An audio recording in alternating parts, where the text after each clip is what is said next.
Okay, let's start part 2 of this lecture. What I have done is I have posted in from the journal to the ledger, and I've already completed everything, all the accounts. So we can see all the debits to cash, all the credits to cash. Notice the dates as well. Remember, cash goes up with debits and it goes down with credits. So I drew my line after December 9 posting. And so what I did to get this ending balance is I took all of these numbers on the debit side, then I subtracted all of these numbers on the credit side. So 2,000 plus all the way down plus 3,000.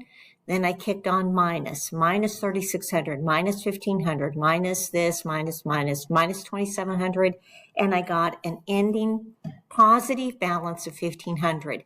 And when it's positive, then it's a debit. Okay, then accounts receivable. Let's do the same sort of thing there. I didn't actually finish this one off early. We have an $8,000 debit. We subtract the credit of 3, and that gives us an ending balance of $5,000. I just drew a double line, meaning I'm finished with it. Prepaid rent for right now, that has an ending balance, a debit of $3,600. Supplies, nothing else has happened. Ending balance of $500. Land, we had this $2,700 posted to it. It would have an ending debit balance of $2,700. Nothing happened to utilities payable. We had quite a bit going on with accounts payable. Remember, this is a liability, so it goes up with credits. So I'm going to take 500 plus 2,000 minus 1,500 and 200, and I will get a positive number of 800. That is a credit balance. If it's positive, it's credit. Well, and it should always be positive. Okay, unearned revenue, nothing else has happened, so it's got a credit balance of $2,400. Okay, and then let's go up and let's go to the next page of the general ledger. So we already did the first two in class. Here we have dividends, has a $1,000 debit, so that's going to be its ending balance. Service revenue at this time, 8 and 3 is 11, and a credit balance. And then salary expense only has one thing, so add it up, it's 3,900, and operating expense, 2,000. I'm just adding up, there was only one number. And then the last three didn't have anything in them. Then the next thing is we're going to take the ending balances and put it on what we'll call a trial balance. So for instance, cash, this 1,500 and 5,000, I'm going to take that forward. So we want to make sure, we're going to do this trial balance. Try it out and make sure debits equal credits. So I've already got them typed in. You don't have to write out the accounts. I already listed them here. Cash had a $1,500 debit balance, and accounts receivable had a $5,000 debit balance. And just go back and enter them all in. So prepaid rent, so I'm going to take $3,600, $500, $2,700, and let's go put those in. So prepaid rent, $3,600, $500 for supplies, and land was $2,700. Then just keep going on with that. You can feel free to work ahead and finish it out. Accounts payable, now we're going to have credits, $800 and $2,400. So accounts payable, $800. Unearned revenue, $2,400. Notice I didn't have anything with utilities payable.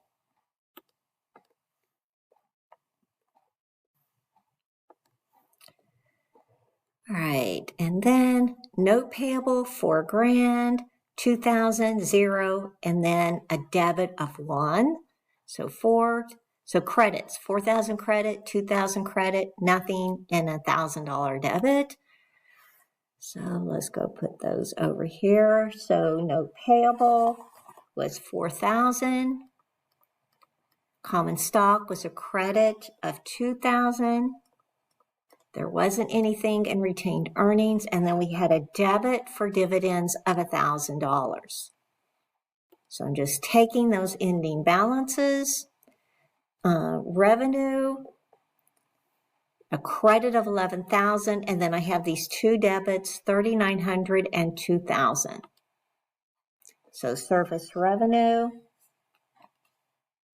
sorry, I already forgot, $11,000 credit, and then we had the two debits, $3,900 and $2,000. And I see I've made a mistake here. Utilities payable, please change that to utilities expense.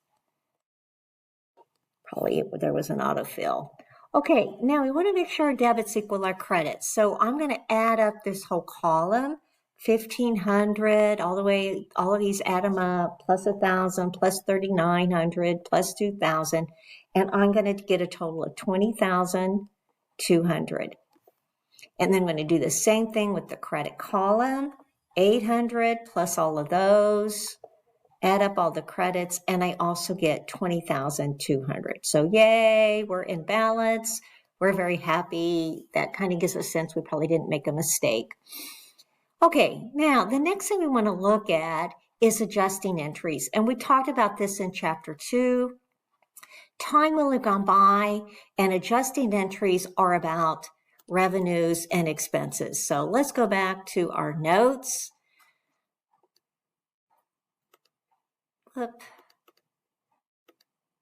Actually, I think I went by just what I was wanting to get to. Here we go. Okay, so we know that there's 3 timing for revenue.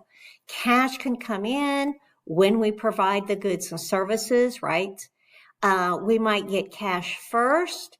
That creates a liability of unearned revenue. And then we earn the revenue later and stockholders' equity goes up. So cash can happen first and then earn the revenue later.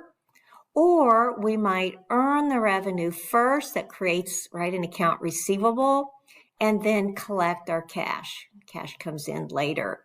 So the first one, cash and revenue take place at the same time.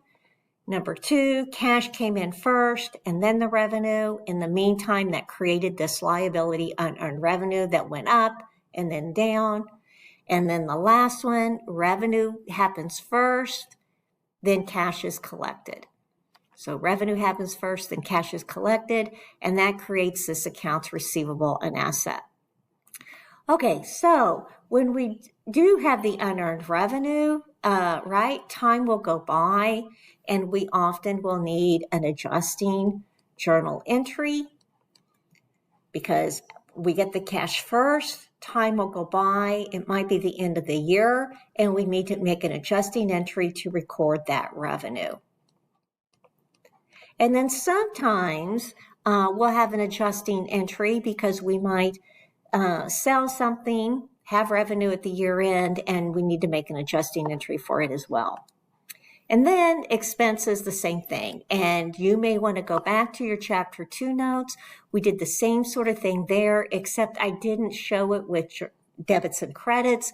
I just showed it differently. So again, if you are confused about adjusting journal entries, I encourage you to review your chapter 2 notes.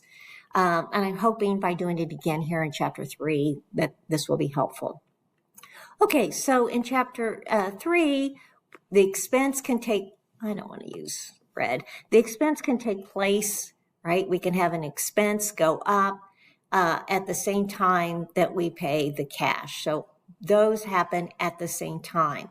Or it could be that we pay the cash first and then we incur the expense later for prepaid items. Remember, that's typically rent and insurance. We prepay, those are 2 costs that tend to have to be paid in advance or prepaid, and then we use the rent, we use the insurance. So prepaid expense is an asset account. So prepaid rent, prepaid insurance, and then over here, that asset is going down. So the prepaid rent, I know this is prepaid expense, but what it means is like prepaid rent or prepaid insurance, that asset goes up, cash asset goes down. And then later we reduce the asset prepaid rent or insurance, and then record our expense itself. Okay, and then the last one, the expense takes place first, and then that creates some sort of payable, and then cash is paid. Here in the number 2, we will always have to have an adjusting journal entry to record the expense. So cash gets paid first. We put that cost in a prepaid rent or prepaid insurance. Time will go by the end of the year, December 31st, and we need to record how much of that expense have we used.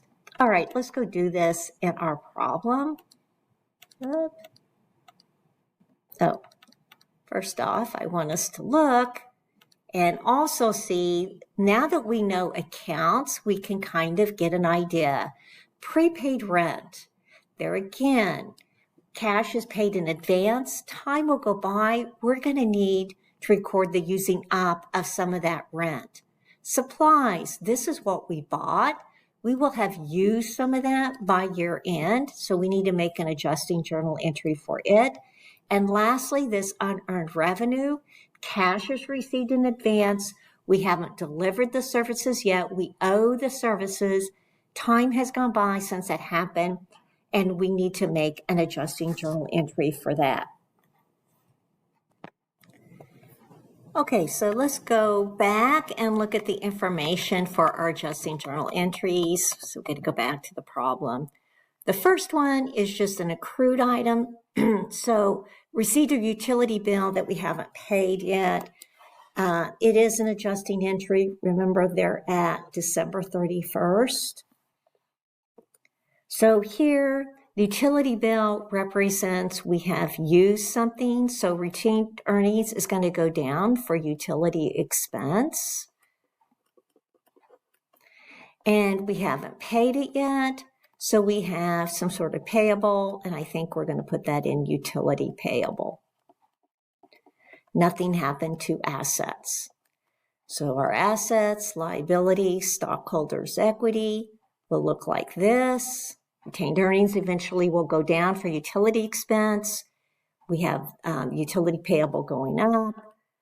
So utility payable is a liability. Liabilities go up with credits. Expenses are debits. So we assign our debit credit rule. We're going to debit utility expense, credit utility payable for the $1,200.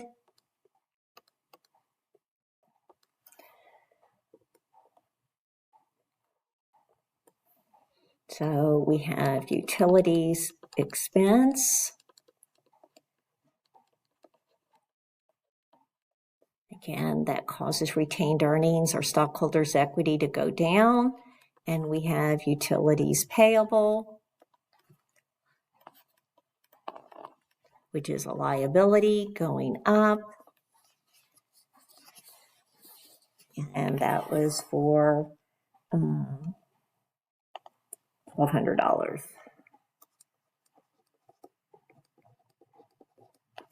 Then the other three, information is provided over here.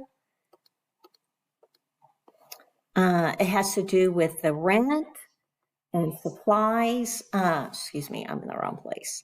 It has to do with unearned revenue, right? February 3, unearned revenue, prepaid rent, April 1, and then supplies. Supplies, there's $400. So just please remember the $400. Maybe I'll go ahead and do D first, just so we have that in mind.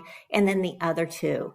I want to go to our ledger and have us solve for these there where we can see things. Okay, so let's do that. So let's go look at our ledger. So right now we have $500, and I am going to, that was transaction D.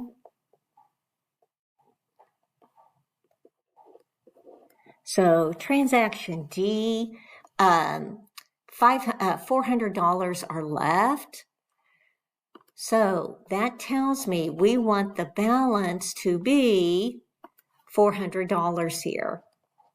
So if there's 500 in the account and we count supply, we bought 500, we count it, we want the ending balance to be 400, we need to subtract 100. So on December 31st, we're going to make an adjusting journal entry to reduce supplies credited $100. Well, if I reduce supplies, it's because we've used it, right? So I want supplies to go down. And if I've used it, that is an expense. Retained earnings will go down for supplies expense. Okay, we've already decided this is an asset. Assets go down with credits. The other side, retained earnings, goes down with debits. So supplies expense will be a debit. So we're going to go over to our journal. And on number 4, we're going to debit supplies expense.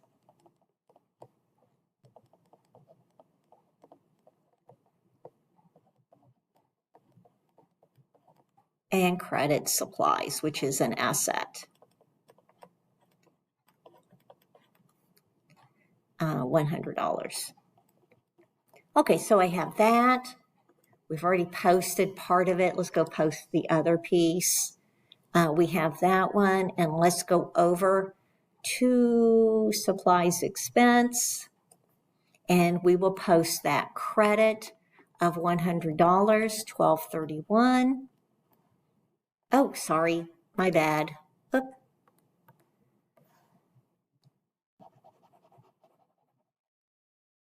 We will post that debit of $100 on December 31st, and it will have now a debit balance of 100. Okay, I'm going to stop this video so I don't go too long, and I'll come back and do the other.